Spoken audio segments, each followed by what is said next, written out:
Strength isn't how much you can lift, it's how much you carry without being seen.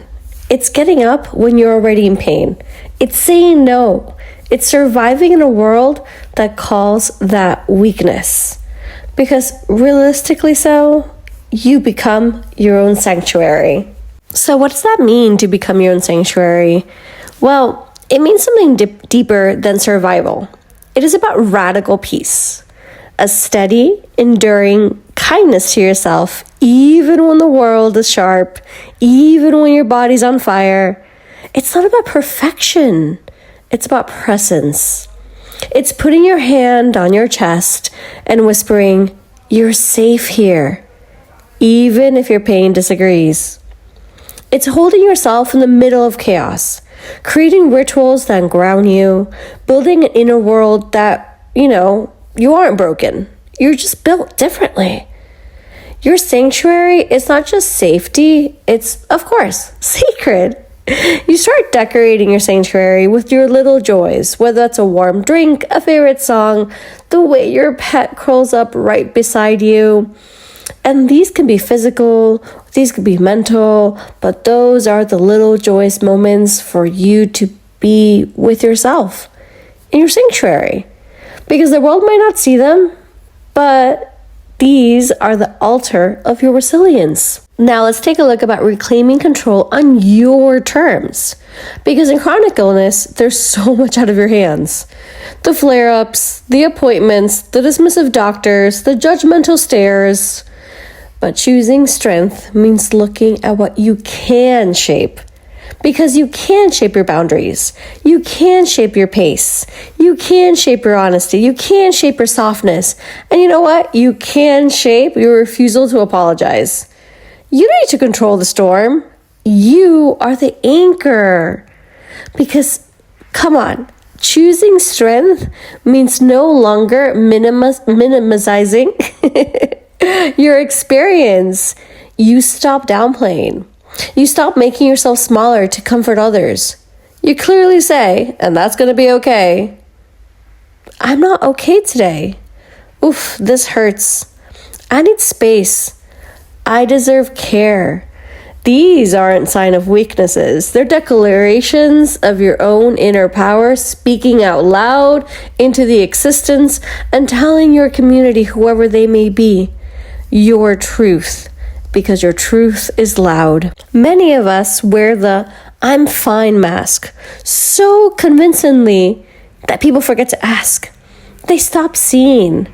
But behind the mask is exhaustion. Choosing strength means taking it off. It means being honest when it's uncomfortable. It means choosing It means choosing depth over decorum, realness over performance. And in doing so, you attract the people who can hold you. You weed out those who can't. Because when you imagine a life worth living, that's also the strength. Because strength is also dreaming, from the dread, from the grief, even in pain.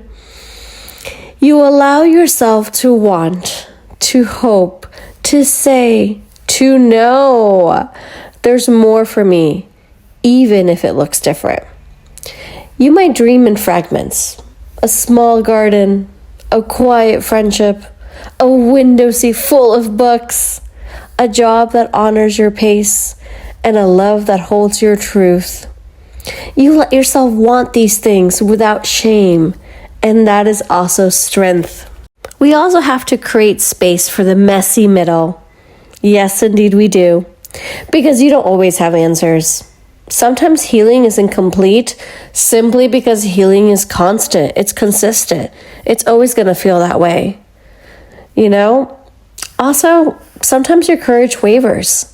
Choosing strength means staying in the mess without abandoning yourself.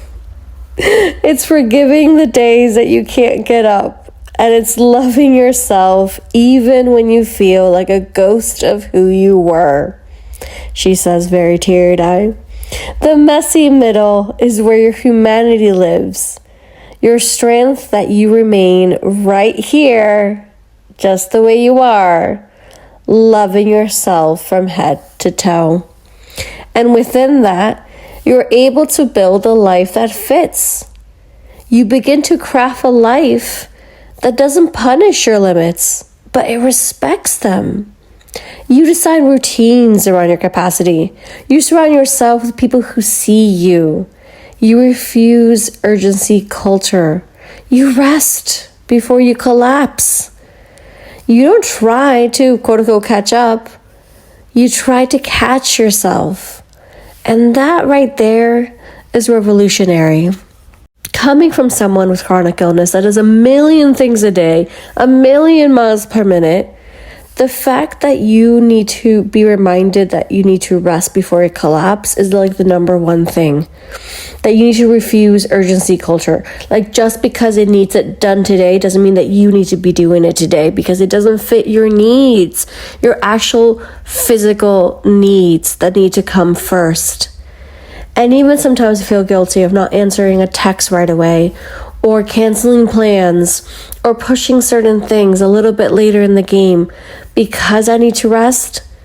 I know by resting and taking care of myself in that area in my life, even if it means disappearing for a little bit, with all due respect, it means I'm coming back stronger, fiercer, prouder, and a better friend and a better person. Not only to myself, but to others. And the people who are surrounded by me, who I'm surrounded by, need to comprehend that, as long as I'm respectful and honest with myself and my needs. Which I feel like I totally am, because I get that reply a whole lot. So yeah, of course. Actually, it leads me perfectly to the next thing I want to say to you, which is breathing without guilt. Because once again, there blah, blah, blah, blah, blah. There will be days where your body says no to everything. My goodness gracious, you just need to freaking stop and rest and be like, whoa, it's laying down time. Strength is listening. You let yourself breathe without guilt, please and thank you. You rest without performing exhaustion. You don't need to get to like your most exhausted point in life to rest. Like, no, of course not. You need to stop justifying your need to exist gently. You simply breathe. And that's enough. And you know what? The truth about grace is that grace isn't always pretty. Because it looks like crying in the shower or crying in public. And the only reason I laugh, because one, I do that all the time, to be honest. But two, it was one of our songs in our latest vocal core electric devotion show, which I also have a full-on mini doc about happening right now. So here I am crying in public. Yep. Grace is also screaming into a pillow. It's canceling again. And maybe feeling a little jealous of the healthy, just a little. But then, you got to sit with those feelings and figure yourself out, which is a whole different side tangent to be on. But anyways, when you meet those feelings without judgment, you practice grace. When you don't turn against yourself, you cultivate love. And that's grace with muscle. Because eventually you'll realize that your sensitivity, it's not a weakness. Your mistakes are not weaknesses. Your pain is not shameful. My goodness gracious, babes. Your slowness is not a failure. You stop aspiring to a version of you that doesn't exist. And you start embracing the one that does. Because that means you're no longer at war with your body. You're learning its language. You're no longer waiting to be quote unquote fixed. You're reclaiming yourself as already whole.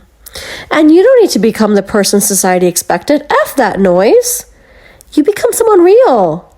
And come on, you know that's the most powerful strength there is. You are the proof.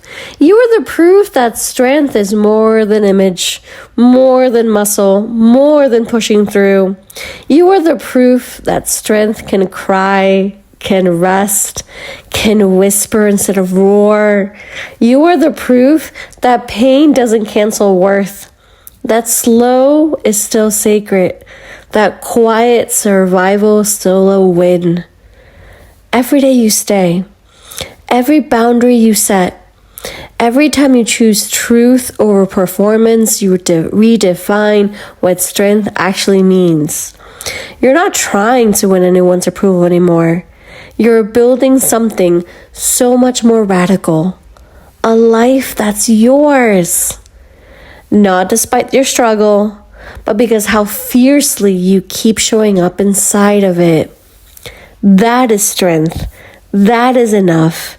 And that is you. All right, coming up next is our chapter 4, which is F Society, because we're going to dive into how to reclaim our own inner self and worth in a culture that punishes that punishes us just being different, basically. All right, radical acceptance, rebellion, and personal freedom coming up next. Thanks so much for listening. Hug tight and live stronger. Always believe, my darling loves. Thank you so much for being here once more.